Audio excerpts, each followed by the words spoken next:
हमारी धरती, जिस धरती पर हम रहते हैं। दोस्तों, पता है आपको, ये पूरे ब्रह्मांड के सामने एक धूल की छोटी सी कण के बराबर भी नहीं है। हमारा सूरज भी पूरे ब्रह्मांड के सामने कुछ भी नहीं है। हालांकि देखा जाए तो हमारा ब्रह्मांड इतना ज़्यादा विशाल और इतना अनंत है कि ना ही हम इसके बारे में कल्पना कर सकते हैं और ना ही पूरे ब्रह्मांड के आखिरी छोर का पता लगा सकते हैं। हमारे इस ब्रह्मांड में अरबों तारे पाए जाते हैं। दोस्तों, क्या आपने कभी सोच के देखा है, जिस ब्रह्मांड में इतनी सारी गैलेक्सीज हैं, तारे हैं, हमारी धरती है, हमारा सोलर सिस्टम है और हमारे सूरज है, आखिर इतने बड़े विशाल ब्रह्मांड की उत्पत्ति हुई कैसे? हालांकि आज के समय पर साइंस की इतनी तरक्की होने के और आज के आधुनिक युग के होने पर भी हमने अपनी धरती के रहस्यों को नहीं सुलझाया है।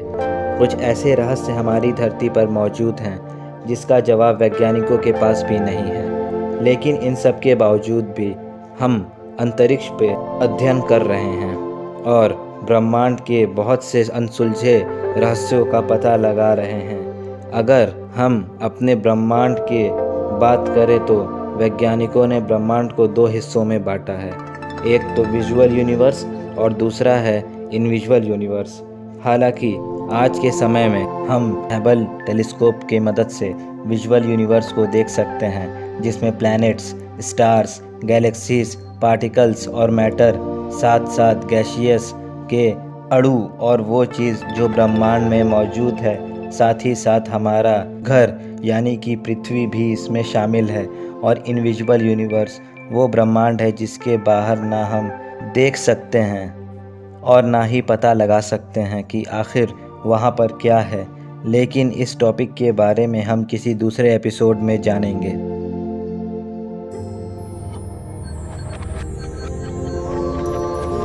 1929 में एडविन हबल ऐसे इंसान थे जिन्होंने ये पता लगाया कि हमारा ब्रह्मांड अब फैल रहा है। यानी कि इसका मतलब ये हुआ कि हमारे ब्रह्मांड में मौजूद सभी गैलेक्सीज एक दूसरे से दूर जाती जा रही हैं। यानी कि इससे ये पता चलता है कि एक समय ऐसा भी होगा कि ये सारी गैलेक्सीज, ये सारा ब्रह्मांड एक जगह पर यानी कि एक बिंदु में मौजूद होंगी, जिसे पॉइंट ऑफ सिंगुलैरिटी भी कहा जाता है।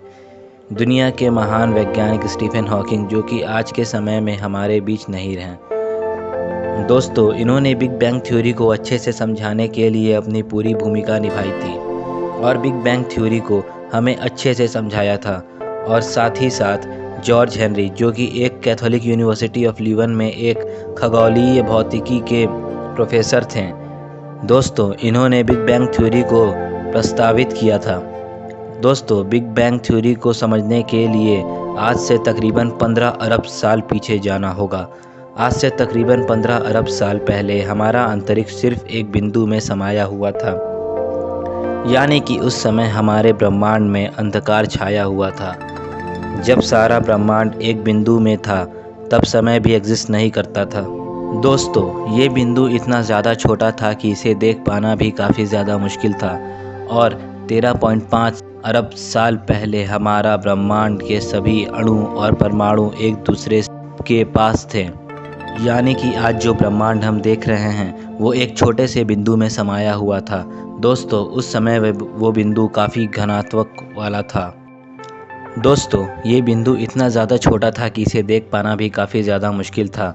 और 13.5 अरब साल पहले हमारा ब्रह्मांड के सभी अणु और परमाणु एक दूसरे के पास थे। यानी कि आज जो ब्रह्मांड हम देख रहे हैं वो एक छोटे से बिंदु में समाया हुआ था। दोस्तों, उस समय वह बिंदु काफ़ी ज़्यादा घनत्व वाला था और उसका तापमान भी काफ़ी अधिक था। दोस्तों, उस समय फिजिक्स के कोई नियम भी काम नहीं करते थे। दोस्तों, देखते देखते इस बिंदु का तापमान काफ़ी ज़्यादा बढ़ने लगा और तापमान काफ़ी अधिक बढ़ जाने से इस बिंदु में विस्फोट हो गया। और इसी विस्फोट के बाद हमारे ब्रह्मांड की रचना होना शुरू हो गई, जिससे कि हमारा ब्रह्मांड यहीं से ही बनना शुरू हो गया। दोस्तों, विस्फोट के बाद 1 सेकंड से भी कम समय में ब्रह्मांड फैल गया। दोस्तों, देखते देखते विस्फोट के बाद ब्रह्मांड के सारे पदार्थ एक दूसरे से दूर जाने लगे और उसके बाद इस विस्फोट को बिग बैंग कहा जाने लगा। और इस बिग बैंग विस्फोट के बाद जो हमारे ब्रह्मांड में तापमान उत्पन्न हुआ वो कुछ इस तरह था। और ब्रह्मांड के इतने बड़े और इतने ज़्यादा तापमान का हिसाब लगाना भी काफ़ी ज़्यादा मुश्किल है।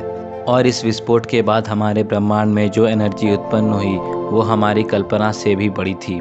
विस्फोट के तुरंत बाद समय भी अपने अस्तित्व में आ चुका था और उसके बाद अंतरिक्ष में गैस के बादल फैल गए, जिसके कारण हमारे अंतरिक्ष में प्रकाश ही प्रकाश फैल गया और ये इसी तरह ही लाखों सालों तक अंतरिक्ष में फैलती रही और ऊर्जा की करोड़ों सालों की प्रोसेस में मैटर का फॉर्मेशन हुआ, जो कि छोटे छोटे एटॉमिक पार्टिकल्स के रूप में हुआ, जिसे हम एटम भी कहते हैं, जिसमें इलेक्ट्रॉन्स, प्रोटॉन्स और न्यूट्रॉन्स शामिल हैं, जिससे दो तरह की चीज़ें बनी थीं, जिसमें एक था मैटर, ये वो परमाणु था जिससे कि आधी दुनिया का जन्म हुआ, और दूसरा ग्रुप था एंटी मैटर, जो कि मैटर का अपोजिट था।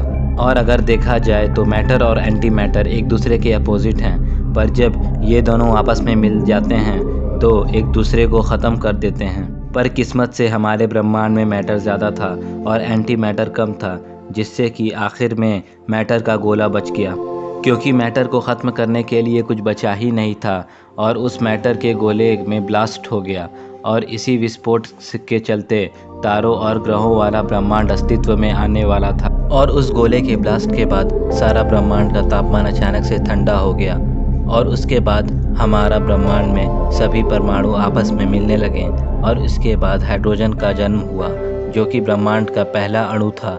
हाइड्रोजन के इन्हीं परमाणु में एक फोर्स काम करने लगी। ये फोर्स कोई और नहीं, हमारी गुरुत्वाकर्षण बल यानी कि ग्रेविटेशनल फोर्स थी और इन परमाणु को इनकी ही ग्रेविटी लगातार दबा रही थी। 300 करोड़ साल बाद जब इनकी ग्रेविटी का दबाव काफ़ी ज़्यादा अधिक हो गया, जिससे कि इन परमाणु का तापमान 17 लाख डिग्री तक पहुंच गया, जिससे हाइड्रोजन के परमाणु आपस में टकराने लगे और इसी तरह टकरा जाने से एक नए तत्व का जन्म हुआ, जो कि हीलियम था। और हीलियम से इतनी ऊर्जा निकलने लगी जिससे कि ब्रह्मांड में प्रकाश ही प्रकाश फैल गया। और इसी तरह ही ब्रह्मांड में ये सभी परमाणु आपस में मिल जाते थे तो वहाँ का तापमान लाखों डिग्री सेल्सियस तक पहुँच जाता था। और जब परमाणु के एक जगह मिलने से करोड़ डिग्री सेल्सियस तापमान पहुँच गया तो उस स्थान पर कुछ ऐसी प्रक्रिया शुरू हुई जिसे वैज्ञानिक न्यूक्लियर फिजन कहते हैं। और इसके बाद उससे इतनी ज़्यादा एनर्जी निकली जिससे कि हमारे ब्रह्मांड में तारों का जन्म होना शुरू हो गया था। और इन्हीं तारों में कुछ लाख साल बाद भयानक विस्फोट आरंभ हुआ, जिसे सुपरनोवा विस्फोट भी कहा जाता है। और उसके बाद नए तारों का जन्म हुआ। उनमें से एक तारा हमारा भी था, जो कि हमारा सूरज था। और इसी तरह ही शुरुआत में हमारे ब्रह्मांड में 200-300 तारे बने और इसी तरह ही लाखों सालों बाद करोड़ों तारे अस्तित्व में आ गए थे। ये वही तारे हैं जो रात के समय में आसमान में दिखाई देते हैं। दोस्तों, एक बार फिर से ग्रेविटेशनल फोर्स ने अपना काम करना शुरू कर दिया, जिसके कारण ब्रह्मांड में सभी तारे आपस में ग्रुप बनाकर रहने लगे और इसी तरह लाखों अरबों तारे मिलके ब्रह्मांड में गैलेक्सीज का निर्माण करने लगे। दोस्तों, इसी तरह ही लाखों अरबों गैलेक्सीज का निर्माण हुआ और उन्हीं में से एक थी द मिल्की वे गैलेक्सी, जो कि हमारी अपनी गैलेक्सी थी, जिसमें हमारा प्लैनेट का भी निर्माण होने वाला था। हमारी गैलेक्सी में बहुत से धूप के कण मौजूद थे, जो कि ग्रेविटेशनल फोर्स के कारण आपस में मिलने लगे, जिससे बहुत सारे प्लैनेट्स का निर्माण हुआ। और इसी तरह हमारे सूरज के ग्रेविटेशनल फोर्स ने भी काम करना शुरू कर दिया, जिसके बाद हमारे सूरज के आसपास गैस और धूल के कण के बादल चक्कर लगाने लगे और ये प्रोसेस लगभग 100 करोड़ सालों तक चलता रहा, जिसमें धूल के कण के बादल आपस में मिलने लगे, जिससे कि बहुत सारे छोटे छोटे एस्ट्रॉइड्स का जन्म हुआ। ये एस्ट्रॉइड्स आपस में मिलने लगे, जिससे कि हमारे सूर्यमंडल का निर्माण होने लगा और सूर्यमंडल में सभी ग्रह बनने लगे, जिसमें हमारी धरती भी शामिल थी। उस समय हमारी धरती ऐसी नहीं थी जैसे कि आज के समय में है। उस समय हमारी धरती आग के गोले के रूप में मौजूद थी।